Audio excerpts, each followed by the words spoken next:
Okay, attempt 1. Gonna remove this cab. Wait, let's get back to the beginning. So this is our 1956 International S1700, dragged out of a farmer's field about a year and a half ago. Also dragged a box out of a farming field, pulled in the shop, checked it out, didn't think it was gonna be roadworthy, went and bought this donor truck, and then we completely torn that down. We got the box, got the cab, got everything off down in the chassis. That brings us to taking off the cab. Got a whole assortment of straps set up, and hopefully one of them works.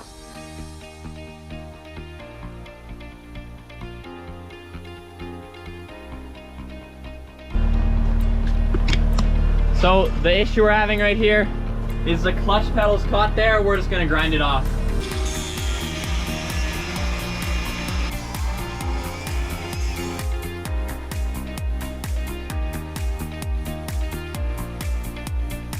Tried to do these blocks, that just wasn't secure enough. They just kept falling over.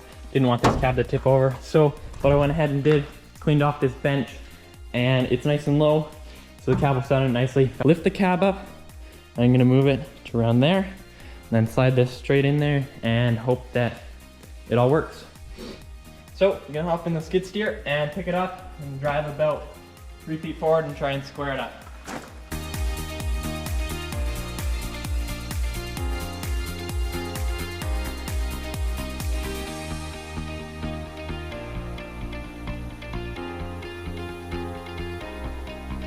It's sitting on here, that's awesome. So just gonna go ahead and walk around and see.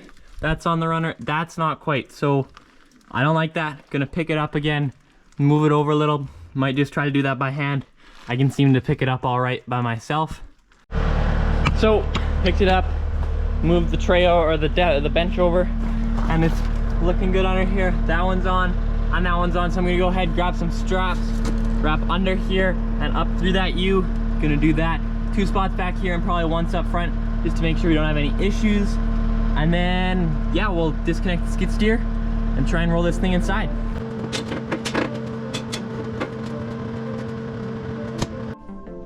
Well, what happened there was not very good. We have this track for drainage, and this wheel got caught in it. And luckily it's popped out now. But hopefully it was on camera, the whole thing nearly tipped over. Next thing, we gotta take this part off, the whole front radiator and assembly, because as you can see, well, there we go, it's in here. There was a little bit of a scare there, but hey, all is good. Next thing, gonna go ahead, just like that. Should be real simple, maybe take 20 minutes or something. All right, today's the big day. We're gonna kind of put this cab onto the frame. So in this video, you've seen us pull this cab off. Everything's going pretty well so far. And then as we come outside here, we've got the frame. Engine is kind of all tidied up here. We've got all the wiring on it still. And then we've also got the bed through all the spare parts in there. But the gist of it is we need to find out where we want to line up the cab onto this frame. Inside the engine bay, there seems to be a lot of room, and we're not afraid to kind of pound some metal if we need some extra space. But we're gonna go ahead and mount it up to the forks right now, and then hopefully set this down on the frame pretty soon.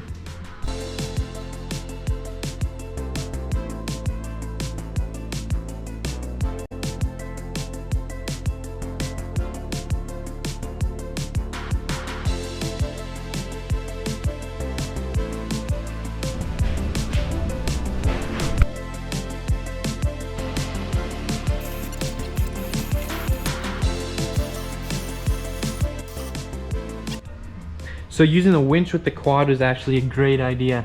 Spooled it out about 50 feet, was able to drag it all the way in the shop. So now you can see, still hung up there with the skid steer.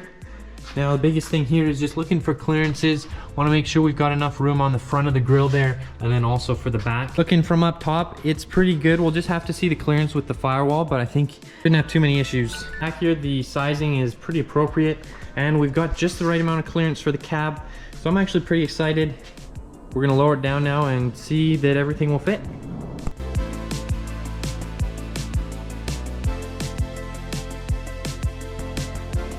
All right, so you see here, we got it lowered onto the frame. There's definitely some clearance issues and just figuring out where it's gonna be able to sit and be supported. But overall, really quite pleased with how it's fitting in there. There's still a bit of room back here by the firewall, which we'll need because this wheel has got to go further back. And then The gap right now is all right, but with moving that forward, we'll definitely have a bit of adjustments to do. Overall, inside, quite pleased with how it's sitting here. Not exactly centered yet, but it'll be pretty close.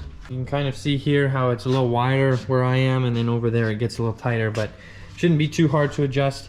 When it's hanging here, we can kind of just push it around and maneuver it. We're gonna have to probably put some 4x4s under there for now, just to get it spaced up so that it's supported. Don't see us having any clearance problems underneath here with the transmission or transfer case. So overall, I think it's probably gonna fit real nice. Just a bit of fab work and we'll be on.